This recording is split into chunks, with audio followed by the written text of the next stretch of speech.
Lanjut bahas resolusi yuk.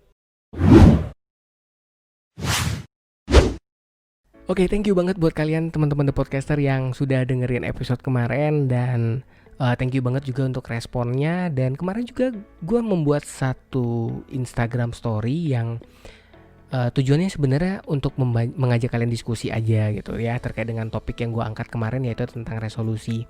Dan gue gak nyangka sih ada respon juga dari Instagram story yang gue buat kemarin. Nah, kebetulan dari Instagram story tersebut ada, menurut gue sih ada 4 respon yang layak untuk kita bahas di podcast kali ini ya. Nah, yang pertama ini ada satu respon dari temen gue namanya Yohan Nugraha. Yohan Nugraha itu bilang, penting gak sih membuat yang namanya resolusi di setiap pergantian tahun? Nah, Yohan bilang penting supaya bisa memacu semangat di tahun yang baru. Jadi menurut Yohan penting banget membuat yang namanya resolusi biar ada semangat ketika memulai sebuah tahun yang baru. Oke, thank you Yohan untuk responnya. Nah, yang kedua nih ada salah satu teman dari komunitas voiceover Indonesia ya, ada Mas Fauzan. Nah, Mas Fauzan ini bilang ketika kita membuat yang namanya resolusi itu nggak boleh sembarang resolusi. Resolusi itu adalah sesuatu yang jelas, dalam hal ini kita tahu gimana cara mencapainya, dan langkah demi langkah untuk mencapai resolusi itu juga jelas. Jadi realistis, itu bisa tercapai dan ada caranya, seperti yang gue bahas mungkin di the podcast episode kemarin ya. Thank you banget Mas Fauzan yang udah ikutan nih. Dan yang ketiga nih ada yang surprise banget ya, ada Bro Aga Gonzaga. Thank you banget Aga. Ini kalau yang belum kenal Aga Gonzaga ini adalah ketua kelas di kelas Kaskus Podcast kemarin, jadi yang jadi host. Nah, ini Aga ikutan juga nih membantu gue di respon, kira-kira penting gak sih membuat yang namanya resolusi di pergantian tahun. Nah, kalau Aga bilang sih penting gak penting P. Nah, gue tanya tuh, kenapa penting gak? Penting itu karena ya ketika kita memulai sesuatu memang harus ada yang namanya resolusi. Dan resolusi itu kita jadikan sebagai turning point gitu. Jadi ada sebuah titik balik. Misalnya kita mengalami kegagalan di tahun periode sebelumnya, kita bisa perbaiki di tahun yang baru. Nah, yang jadi gak penting itu karena sebagian besar orang udah menganggap yang namanya resolusi itu sebagai gaya hidup. Jadi udah kayak, ya setiap pergantian tahun yuk buat resolusi, tanpa tahu apa sih yang menjadi tujuan saya, apa sih yang menjadi harapan saya di masa depan. Karena si A buat resolusi tentang itu, ikut deh buat. Nah, jadi ikut-ikutan juga. Dan yang jadi masalah adalah gak tahu benar dijalanin apa enggak. Jadi buat resolusinya itu cuma sekedar nulis tanpa menjalankan apa yang sudah ditulis itu. Nah, thank you banget Aga yang udah ikut berpartisipasi di IG story kemarin. Dan yang terakhir nih, ada seseorang yang gua jadikan panutan. Ada Pak SPRB 77. Nah, kalau kata Pak Bo nih lumayan unik nih ya. Jadi Pak Bo bilang, manusia yang memiliki fighting wajib punya resolusi setiap pagi. Jadi gak usah nunggu tuh yang namanya akhir tahun atau awal tahun. Lakukan inovasi dan resolusi untuk hidup lebih baik. Selalu kalimat motivasi yang dikeluarkan oleh Pak Superbo setiap kali kalau kita ngomong di The Podcast. Nah, ini adalah respon-respon dari teman-teman yang ada di IG story kemarin. Dan hampir sebagian besar bilang bahwa yang namanya resolusi itu penting. Walaupun tadi ada juga yang bilang gak penting, ada yang malah yang bilang resolusi itu bukan yang dibuat setiap akhir tahun, tapi dibuatnya setiap hari.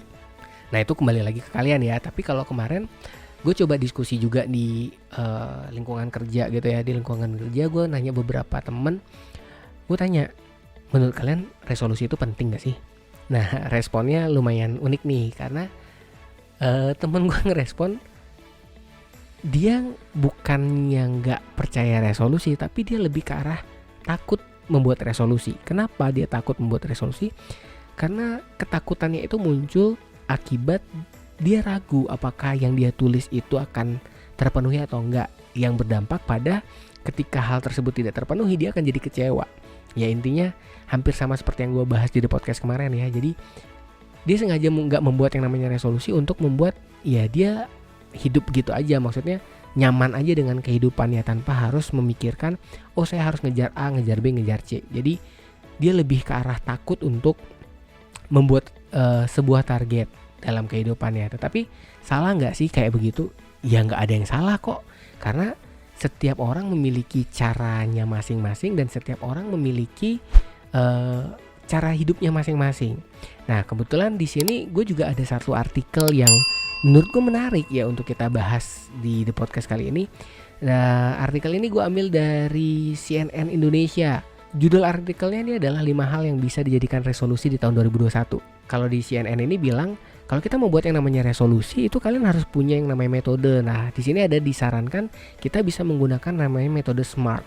SMART itu adalah singkatan dari specific, measurable, achievable, relevant, dan time bound. Nah, jadi dimana ketika kita membuat yang namanya resolusi, kita harus bisa menentukan tujuan yang spesifik, kemudian kita bisa mengukur kapan hal tersebut akan terjadi, kemudian berapa nilainya, kemudian achievable, apakah hal tersebut bisa dicapai atau enggak sih, kemudian relevan, apakah yang sesuatu yang kita buat itu adalah sesuatu yang memang sesuai dengan kepribadian kita, bukan berdasarkan karena si A punya ini gue juga pengen punya. Nah, jadi nggak relevan ya. Kalau kita bilang relevan itu sesuai dengan kepribadian. Dan yang terakhir ada yang namanya time bound.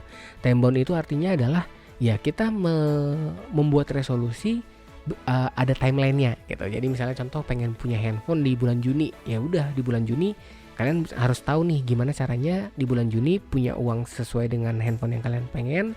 Kemudian kalian juga tahu bagaimana setiap bulan bisa mengumpulkan uang itu sehingga nanti di bulan Juni handphone tersebut bisa terbeli. Nah, itu contoh time bound. Nah, jadi kita langsung masuk aja. Itu tadi metodenya. Siapa tahu buat kalian yang masih gue nggak tahu nih mau buat resolusi apa ya di 2021, kalian bisa gunakan metode SMART ini. Nah, kalau yang mau langsung to the point, gak usah pakai smartan segala, to the point aja. 5 hal resolusi yang disarankan oleh CNN Indonesia apaan sih? Nah, yang pertama CNN Indonesia tuh bilang hal yang bisa dijadikan resolusi di tahun 2021 adalah kalian harus bisa mengelola namanya keuangan. Ini gue setuju banget sih, karena mungkin di periode-periode sebelumnya, di tahun-tahun sebelumnya, kita adalah seseorang yang ketika membuat yang namanya resolusi itu dibuat dalam hal ya sesuatu yang ingin dibeli terus kan. Jadi kita mengeluarkan. Tetapi di tahun 2021 CNN Indonesia lumayan menarik, bilang kalau resolusi yang paling pertama itu adalah mengelola keuangan. Berkaca dari pengalaman 2020, banyak orang yang merasa bahwa waduh, gue makin hancur nih khususnya di bagian keuangan di 2020. Karena apa? Dia nggak ngelola apa yang dia sudah punya selama ini. Bahkan dia tidak memikirkan yang namanya dana cadangan karena dia merasa bahwa hidupnya aman-aman aja. Nah, ini bisa kita jadikan turning point seperti yang dibilang sama Aga tadi. Ini kita bisa jadikan sebagai turning point untuk memulai mengelola keuangan dengan harapan ketika kita sudah bisa menyisihkan, ketika kita sudah bisa mengelola, nextnya kita ketika ada permasalahan yang sama seperti saat ini, kita udah nggak kelabakan lagi, kita masih memiliki dana cadangan. Nah, selanjutnya kita mau masuk ke tahapan yang kedua. Apa sih yang direkomendasikan untuk bisa dijadikan resolusi di tahun 2021 ini? Nah, yang disarankan adalah kalian coba untuk yang namanya olahraga teratur. Ya, mungkin selama ini tubuhnya terlalu capek ya, udah kerja terlalu keras, dan ya memang kalian memang butuh yang namanya olahraga untuk mengembalikan stamina tubuh. Kembali lagi, yang namanya olahraga ini tujuannya adalah untuk sehat, karena kita tahu sendiri lah ya, banyak orang sakit karena memang jarang olahraga. Ya mungkin di tahun 2021 ini kita mulai bisa merubah kebiasaan yang awalnya males untuk olahraga, kita mungkin bisa mulai untuk olahraga secara teratur. Mungkin setiap seminggu sekali cukup kok. Nah, kemudian yang ketiga ini kalau kita berbicara tentang yang namanya olahraga, ya olahraganya udah bagus nih tapi tetap makan junk food, ya susah juga ya.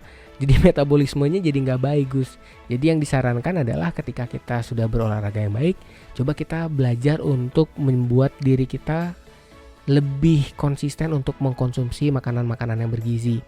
Karena sekali lagi stamina kita bagus, tapi kalau misalnya asupan nutrisi kita kurang bagus, ya kembali aja sama aja bohong. Jadi akan jadi lebih komplit paketnya ketika kita sudah olahraga teratur dan juga mengkonsumsi makanan-makanan yang bergizi. Nah, kemudian yang keempat yang disarankan oleh CNN ini adalah ya kita harus coba untuk mengurangi stres. Gimana ceritanya ngurangin stres? Masalahnya banyak. Setiap orang pasti punya yang namanya masalah.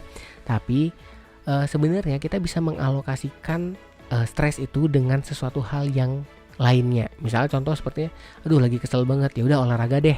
Jadi kita alihkan emosi tadi ke olahraga dengan harapan ya kembali lagi energi emosi itu jadi positif ketika kita sedang melakukan yang namanya aktivitas olahraga.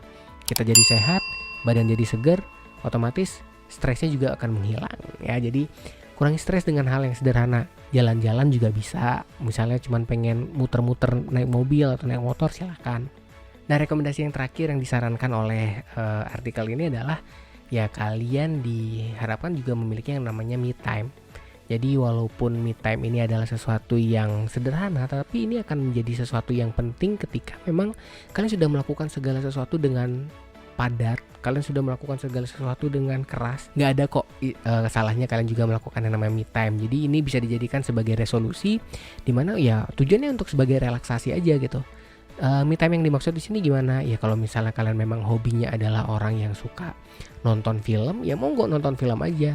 Nah, nonton film juga kan sekarang tidak harus ke bioskop ya. Kalian bisa berlangganan beberapa media-media atau platform-platform film. Atau kalian yang suka main game, ya udah main game aja. Atau misalnya, aduh, gue pengen perawatan, pengen pijet dan lain sebagainya, monggo silakan. Tapi yang penting pijet yang beneran ya. Nah, itu tadi artikel yang berhubungan dengan ya siapa tahu kalian masih bingung ya mau buat resolusi apa di tahun 2021. Itu tadi bisa kalian jadikan sebagai pedoman mungkin untuk membuat resolusi di tahun 2021 ini. Nah, tetapi walaupun kita dari episode kemarin, episode kali ini ngomongin yang namanya resolusi, emangnya tahun 2020 tidak memberikan sesuatu ya? Kalau menurut gue pribadi, tahun 2020 itu adalah sebuah tahun yang luar biasa memberikan dampak dan memberikan banyak kejutan untuk gue pribadi. Nah, apa aja sih kejutan-kejutan yang gue dapatkan selama tahun 2020? Itu akan kita bahas nanti di The Podcast selanjutnya ya. Jadi kalian standby aja di The Podcast setiap hari Sabtu ya. The Podcast akan tayang jam 12 siang. Jadi silahkan kalian pantengin Spotify sama YouTube channelnya DP Putra. Nah, dan akhir kata DP Putra pamit. Stay positive to be inspiring. Bye. Terima kasih udah dengerin. Sampai ketemu di The Podcast selanjutnya.